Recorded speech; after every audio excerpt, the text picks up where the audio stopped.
করেছে, এটাও হতে পারে। অথবা প্রাকৃতিক কাজ সারতে যে বাথরুমে তার মৃত্যু হয়েছে। এর কোনোটির ক্ষেত্রেই এই মৃত্যুটি খারাপ মৃত্যু এভাবে কোনো সিদ্ধান্তে আসা যাবে না। সিদ্ধান্তে আসা যাবে এভাবে, অথবা ধারণা করা যাবে, প্রবল ধারণা করা যাবে এভাবে যে সে তার জীবনটা কিভাবে কাটিয়েছে।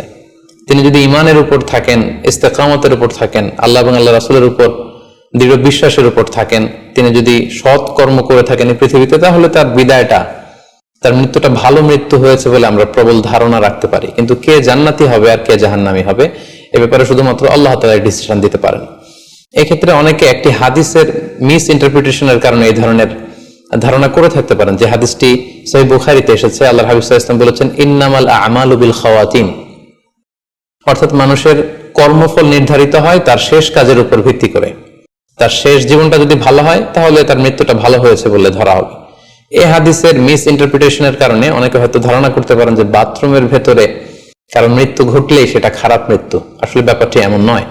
হাদিসে যে বিল খাওয়াতিম বলা হয়েছে, এর ব্যাখ্যা এসেছে যে বিল খাওয়াতিম মানে হচ্ছে মা ইয়ামালুহু ফি আখিরি হায়াতি, সেটা শেষ জীবনে কি কাজ করেছে সেটার উপর ভিত্তি করে তার মৃত্যুটা ভালো নাকি খারাপ এটা নির্ধারিত হবে। অনেকের এমন হতে পারে যে জীবনের শুরুতে তিনি ইসলামকে মানতেন না, আল্লাহকে বিশ্বাস করতেন না, কিন্তু শেষ জীবনে এসে তিনি বিশ্বাসী হয়েছেন, তিনি সৎকর্ম করেছেন এবং সেটার উপর অটল থেকেই তার মৃত্যু হয়েছে। সেক্ষেত্রে আমরা প্রবল ধারণা করতে পারি এবং আশা করতে পারি যে তার মৃত্যুটা ভালো হয়েছে। কিন্তু নিছক বাথরুমের ভেতরে যদি কারো মৃত্যু ঘটে, এই কারণে এটা ভালো মৃত্যু নাকি খারাপ মৃত্যু সেই সিদ্ধান্তে আসা যাবে না। তবে কোরআন সুন্নাহ আমাদেরকে কিছু আলামত বা সাইন দিয়েছে। এই সাইন বা নিদর্শনগুলো খেয়াল করে আমরা বুঝতে পারি যে কারণ মৃত্যুটা ভালো মৃত্যু হয়েছে নাকি খারাপ মৃত্যু হয়েছে। সেক্ষেত্রে শুরুতে আমরা আলামাতু সুইল খাতিমা, কারণ মৃত্যুটা খারাপ কিনা বা মন্দ মৃত্যু বা মন্দ বিদায় কিনা সেটা আমরা শুরুতে শুনবো। সেক্ষেত্রে আমরা যদি কোরআন সুন্নাহর দিকে তাকাই তাহলে দেখবো যে কোরআন সুন্নাহ আমাদেরকে জানিয়েছে কেউ যদি আত্মহত্যা করে মৃত্যুবরণ করে তাহলে এটা আমরা বলতে পারি যে এটা একটা খারাপ মৃত্যু ছিল।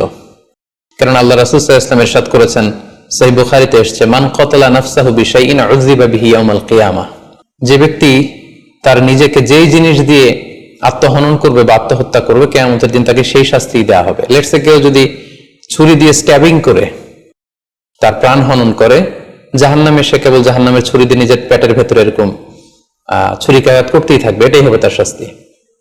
কেউ যদি বিষ পানের মধ্য দিয়ে সুইসাইড করে তাহলে জাহান্নামে তার শাস্তি হবে জাহান্নামের বিষ খেয়ে খেয়ে সেই কষ্ট বা শাস্তি ভোগ করবে। কেউ যদি গলায় দড়ি দিয়ে বা ওড়না পেঁচিয়ে গলায় ফাঁস লাগিয়ে সুইসাইড করে তাহলে আল্লাহ রাসূল সাল্লাল্লাহু আলাইহি ওয়াসাল্লামের হাদিস অনুযায়ী জাহান্নামে সে গলাতে শুধু